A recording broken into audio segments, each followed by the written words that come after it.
Hello, sewing friends. Welcome to the TurboPurr channel. This is Ramona. Today I'm going to be talking about easy machine embroidery, making embroidered greeting cards. So these are the supplies that I use. First of all, you need an embroidery machine, designs, and all the accessories. My greeting cards are generally 5 by 7 inch greeting cards, the A7 size. So I'm generally using the 5 by 7 inch embroidery hoop. This is approximately 130 by 180 millimeter hoop. I use an iron, a press cloth, and an ironing board to press my embroidery after it comes out of the hoop. I'll be talking a bit later about embroidery toppers and how those can enhance your embroideries. Washi tape, a glue stick, or removable tape is also handy to have. You'll need adhesives, double stick tape, or glue for adhering the embroidery to your paper greeting cards. I buy packs of decorative cardstock in the 12 by 12 pads, and I cut those into 5 by 7 pieces. And also I purchase folding blank cards in the A7 size with matching envelopes. And last but definitely not least, when you are mailing greeting cards and they're handmade greeting cards and they have fabric on them, most of the time you are going to need additional postage. All my greeting cards are almost always overweight, so it's good to have additional postage. It's wonderful to reach out to your friends for birthdays, special occasions, and thinking of you, and holiday cards, and embroidered greeting cards are just a wonderful way to do that. I often use purchased embroidery designs that are digitized directly to be put on cardstock. I'm showing you here some uh, decorative cardstock that I've cut into 5 by 7 pieces, and an embroidery design that was purchased from Anita Good Design some years ago. I was a member of one of their clubs where we got designs every month. Um, so these decorative card pieces, after I have embroidered the decorative card, I then use double-sided tape to tape that to a blank folding card. And then from there, I can put a sentiment inside the card, like happy birthday or a handwritten note. So this is basically showing you the layers of embroidered greeting cards. The top layer, the embroidered layer, also includes the stabilizer. I generally do not remove the stabilizer after doing the embroidery. I cut the card to 5 by 7 size if I haven't done that already, and the stabilizer is, uh, is cut around the edges neatly. It's a preference, whatever you want to do. If you want to remove the stabilizer afterwards, you certainly can if you're using a tearaway stabilizer. And then I either glue or double-sided tape the embroidered layer to the folding blank card beneath. Regarding the stabilizers, I use in general for greeting cards a cheap, stiff tearaway stabilizer. I've also used fusible stabilizer, like a fusible tearaway stabilizer, um, for the embroidered layer. It's up to you what you use. One of the things is to bear in mind that if you are going to be mailing these cards, if you use a heavier weight of stabilizer, then that's going to add more weight to the card. So for that reason, I generally stick with either a fusible tearaway stabilizer or just a cheap, stiff uh, stabilizer. It's important to have a basting line around your embroidery. This helps, it just makes it easier when you are trimming your stabilizer and your card after you've done your embroidery, because if you're making these in the A7 size for the 5x7 card, it gives you a nice guideline so that your embroidered design will fit on top of your card neatly. My machine has an option to baste around the hoop, and I'm assuming that yours has this option as well. Check your instruction manual for this. And here is my hoop on my machine. Here I'm using a magnetic hoop that is 180 by 130 millimeter. And you can see that there is a thin line of basting that is on the tearaway stabilizer. And after that, I put my cardstock within that basting box and started stitching the design. You can use washi tape to hold your um, decorative card onto your stabilizer. The washi tape generally does not damage the cardstock when you pull it off. You still need to be careful, but I have not really had problems with that. That's one of the reasons I like to use washi tape.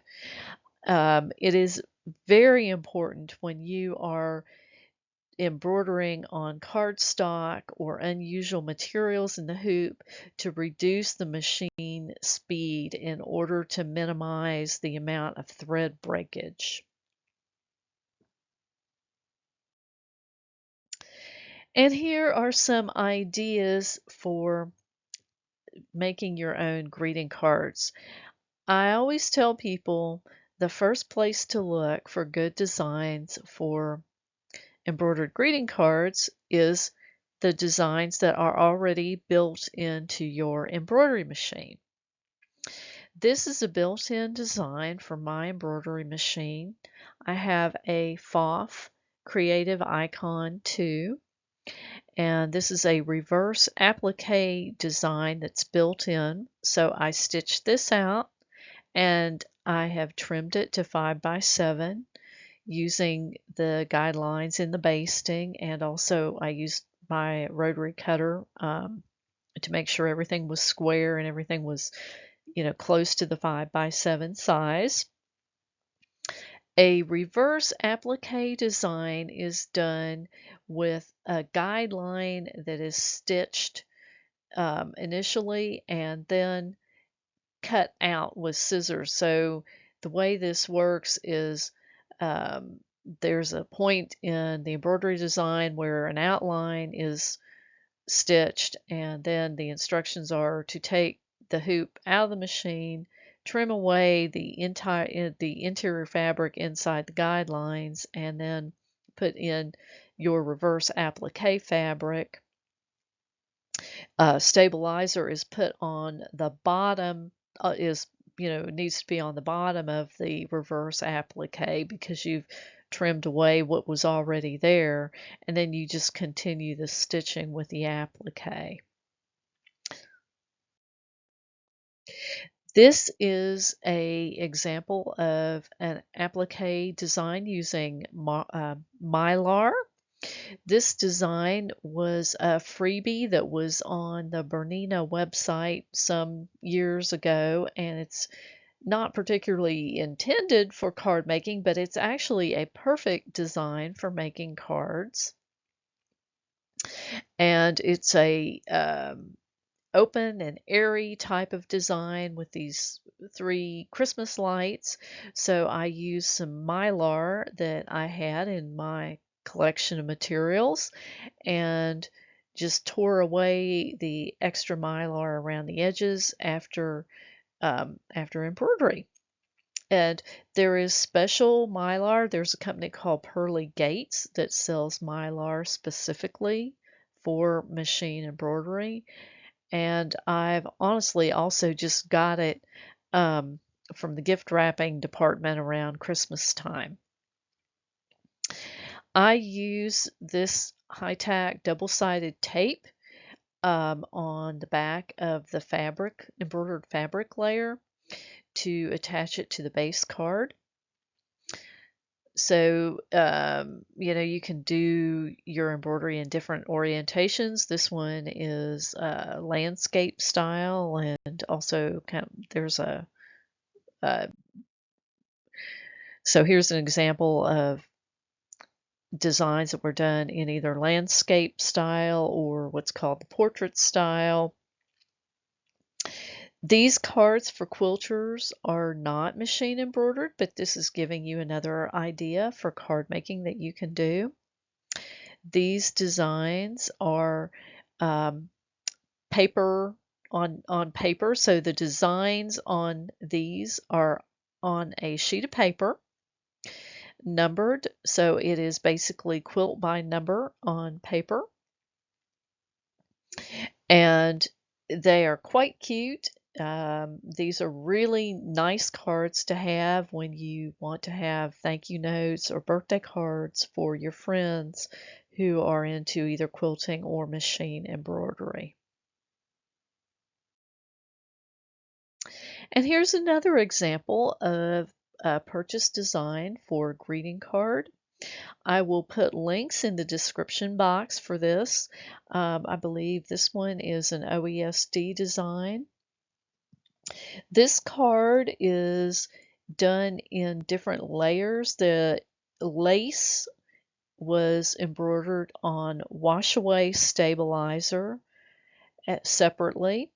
So that was done first, and then I washed away the stabilizer and I had the lace and I pressed it and had it sitting to the side.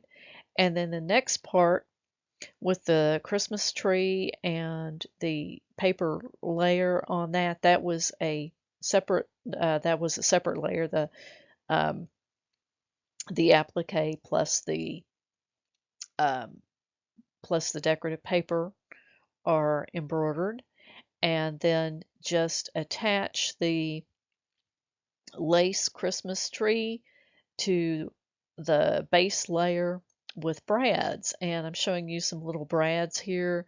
They're available at any of the arts and crafts stores that sell paper crafting materials. They come in different formats. I thought that these colored circular ones, those look great because they keep with the Christmas tree ornament theme. But brads come in all kinds of different sizes, shapes, colors. They're really handy to have for paper crafting. And you basically punch a hole through your cardstock, place the brad through the little hole that you've made, and then the brad has opens up flat to hold everything together. Here is another example of a OESD design that was digitized for greeting cards. In this design, I wanted to customize the lettering that was on the design. So the original design had some different lettering. I wanted to really make that more personal for the people that I was giving it to. And most of the time with designs that have been digitized for greeting cards, the lettering is a separate color stop. So if you want to change the lettering, most of the time when you get to that color stop, you can either skip it and then go into your machine and add some kind of lettering in later, like if you wanted to embroider someone's name, you could do that. Or generally what I prefer to do, because I have the embroidery software, is I open the design in my embroidery software and I make the changes and then I save it and stitch it out from there. I wanted to mention here about embroidery toppers and how those can really enhance your embroidery. This is another OESD greeting card design and this one I have customized. And one of the reasons why I really like to use a separate layer of 5x7 decorative cardstock rather than embroidering directly on a folding card is because sometimes your designs just don't come out the way you want them to. And the folding cards generally come in packages of 10 or 12.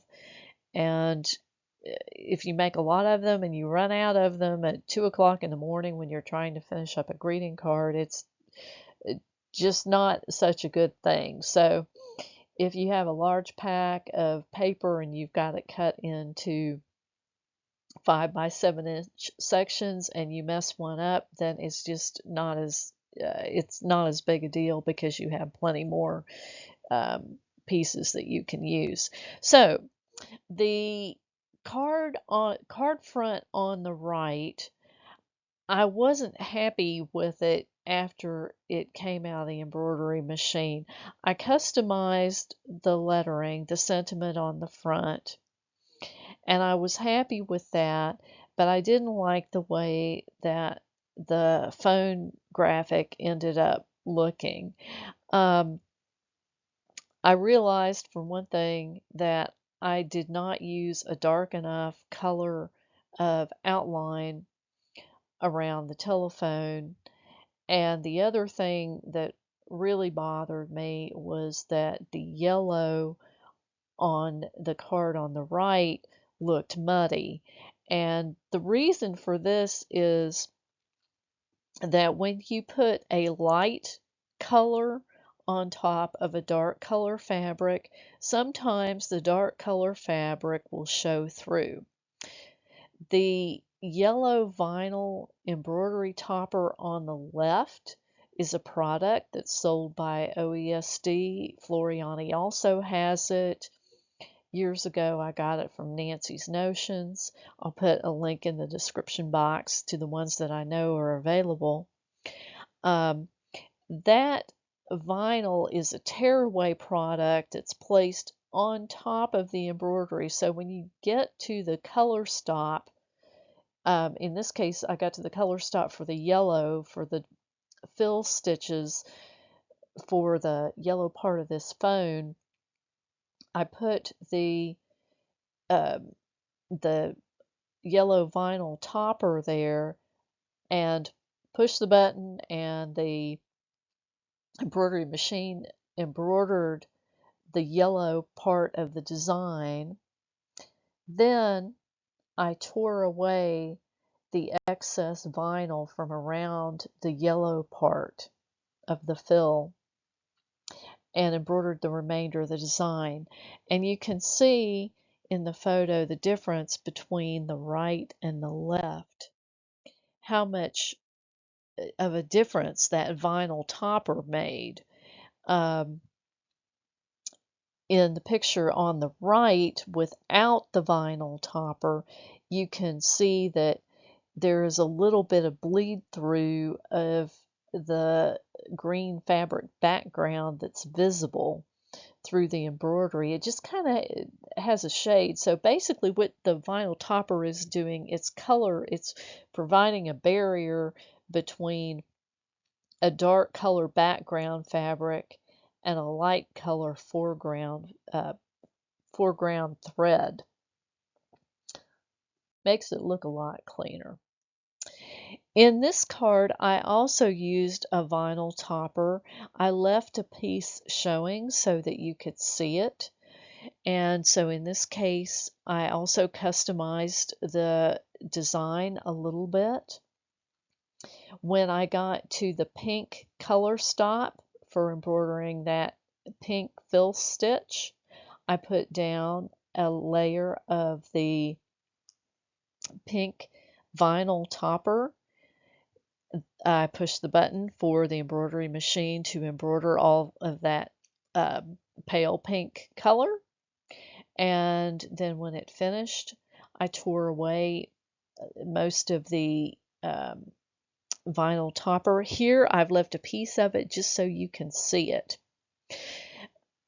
Now for some of the areas, I also left a piece of heat away topper. I use the Floriani brand heat away topper also, sometimes under dense stitching, fill stitching. It's either one or the other. It just depends on how it is. The clear heat away topper is not as good at blocking a dark background as obviously the colored vinyl topper is. But the Floriani heat away topper being clear, it is quite handy to have it sometimes. And when you have a clear topper beneath the fill stitches, it gives your embroidery a little bit more surface, what I want to say, it raises it a little bit. It boosts it up off the fabric a little bit more so the stitches are not sinking into the fabric. So that is another option. Again, obviously before giving this, you would tear away these excess toppers so that they're not seen. They tear away quite well from around fill stitches.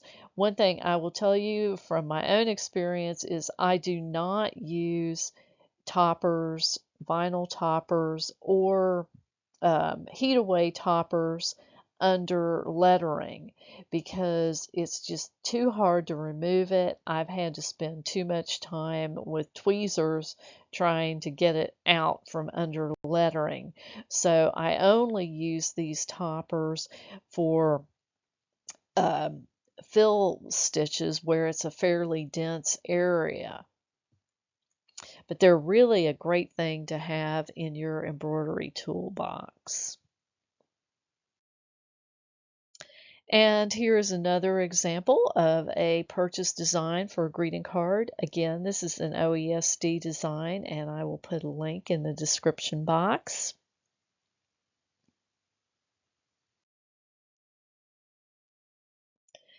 And I'd like to talk about making your very own embroidered card designs.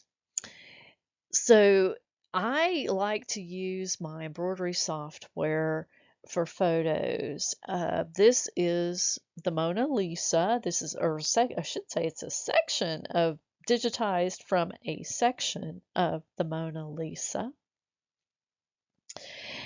And there is software that will do this linear type of design. There are a few different options. This is a screenshot of my Creativate embroidery software.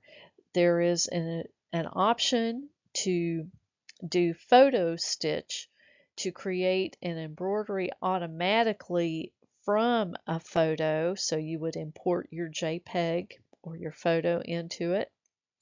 And then the pop-up box shows you the option for create a linear photo stitch embroidery.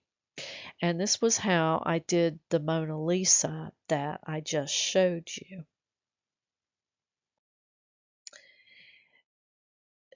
This is a screenshot from Bernina Embroidery Software 9 Designer Plus. And there is a very similar option in this software with Bernina Designer Plus. You first click Insert the Artwork and pull up your photo, which appears in the screen. And here you see my two sewing companions are pictured.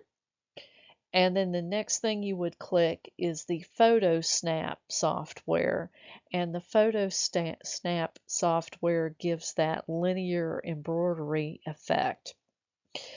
One of the reasons why I really like the linear photo embroidery is because it's only one color, and because of that, it stitches out pretty quickly and you don't have any color changes. You can, of course, use a more realistic color palette and do that, but it's going to take a lot longer. So for that reason, and because I like the results, I like to use the linear sometimes. It just kind of depends on what kind of look you are going for. And with both of these softwares, there are options where you can adjust the density and the spacing between the lines to get the effect that you want.